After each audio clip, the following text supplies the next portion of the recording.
ఒక్క విషయం చెబుతున్నా విను. విశ్వాసాన్ని మాత్రం వదిలిపెట్టొద్దు. నా దేవునికి అప్పగించా, ఆయనే కృప చూపుతాడు. నా దేవుడికి అప్పగించుకున్నా ఆయనే కార్యం చేస్తాడు.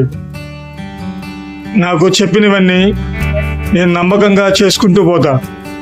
నాకు చేతనంత వరకు ఆయన పోరాడమన్నవి పోరాడుకుంటూ ముందుకు సాగిపోతా.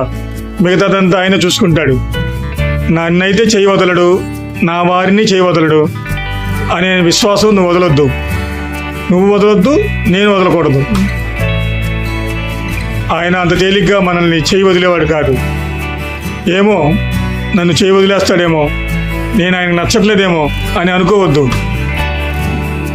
ఒకటి గుర్తుపెట్టుకో, నువ్వు ఇంకా పాపిగా ఉన్నప్పుడే నిన్ను ప్రాణం పెట్టినంతగా ప్రేమించిన దేవుడు ఇంత మారి నిన్ను ప్రేమించకుండా ఉంటాడా? ఏవో చిన్న చిన్న లోటుపాట్లుంటే అవి సరిచేయాలనుకుంటే సరి చేస్తాడు. దేవుడి నామానికి మహిమ కలుగును గాక. ఆమేన్.